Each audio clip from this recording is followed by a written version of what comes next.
agacha ihe sowora ma o nweghị isi ndị achị ọnwụ nna anụ biko unu ka anyị tụkọta ego ma otu a ga-esi ebu ngwa agha zụọ ngwa agha ndị amị Naijiria ike adịghị ha ji alụ ọgụ ndị Boko Haram na-edismiss ya na dia barracks ike adịghị ha. ndị be anyị bịakwanụ ka unu nụrụ atụmatụ nwanne anyị nwoke unu fụrụ ebe a na-atụpụta nke bụ na ụfọdụ ndị mmadụ nọzi na kọmentị wee na-akọmentị ọtụtụ ife.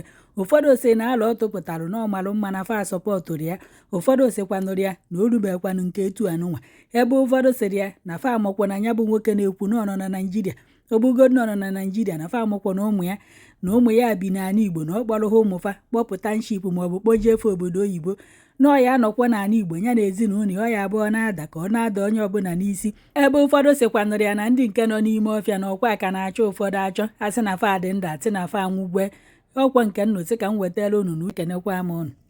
Ndị Igbo oge ruole mgbe anyị ji eme ihe egosi that na anyị mara ihe anyị abụghị ndị iberibe. Ihe Sowore na-eme anyị sọpọtụrụ ya ka ndị Igbo kwado ya n'azụ ka ndị ụwa niile mara na ọwa anyị nwa ka na-emegide ọha ote Chineke si eme ihe kọpụta ugbu a ka ndị Igbo marakwanụ ndị wu n'ime ala Igbo ndị na-emegide anyị, ndị Igbo ibe anyị nọ na-arụ ụrụ a ma ndị mba ọzọ. Kama ihe chọrọ ịgwa ndị Igbo wu agacha ihe Sowore a ma o nweghị isi ndị achị ọnwụ nna anụ biko unu ka anyị tụkọta ego ma otu a ga-esi ebu ngwa agha zụọ ngwa agha ndị amị Naijiria ike adịghị ha ji alụ ọgụ ndị Boko Haram na-edismiss ya na dia barracks ike adịghị ha. Ịhapụ ha a ga-emegide ndị Igbo a ga-ewere ala anyị. Ọhịa m na-agwa ụnụ oge ruo ka ndị Igbo ka anyị zukọta ma ihe anyị ga-eme anyị kwesịrị ịzụ ngwa agha. Ndị Igbo na-emepụta ngwa agha n'ime ala Igbo ugbu a. Anyị mụrụ ụmụ okorobịa na ụmụ agbọghọ ndị mara teknụzụ ma ndị ochie anyị kwesịrị ime ihe maka anyị nọrọ n'ime mmiri ncha baa anyị anya, anyị nọrọ otu gbuchaa ndị Igbo dum. Oge rule mgbe anyị ga-eji ebili ọtọ ka anyị mee otu anyị ga-esi agba mbọ ka anyị zukọta hapụ ndị gọvanọ ọ bụrụ na ha chọrọ ịbịa. Ndị Igbo daa ha si tụkọta ego mgbe Nnamdi Kanu na-eme ya peni tọrọtọrọ ka anyị maa ihe anyị ga-eme ndị ga-ebute ngwa agha anyị ga-eji alụ ọgụ n'ala Igbo ịhụ na ndị Igbo nwere onwe ha gbuchia ndị anyị asịghị m na anyị na-aga ala Hausa ị ga-anara ha ala ha, mba, ndị nọ n'ime ala anyị a ga-egbusi ha, a ga-echụpụcha ndị a niile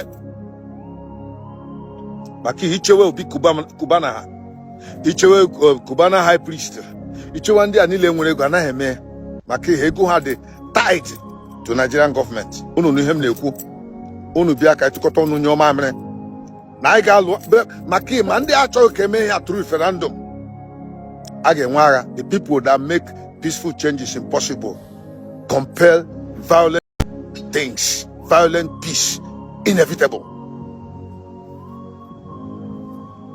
If we keep quiet, they will kill all of us and Igbos will no longer exist. Is that what you want? Is that what you want? The whole world knows that these people are terrorists. And if I'm asking now and again that we should team up together to go raise up arms and ammunition in defense of ourselves so that they don't kill us. Go and read the book of Esther. You see where the Jews fought against people that wanted to kill the days of King Ahasuerus. The same Jews are fighting for their own survival today. Nobody's saying anything. Igbos, we should come together. If it becomes, it is expedient. We have to put our resources, build our own army base, and throw away these people from our land and get ourselves. If not, we shall all die. I am asking for it.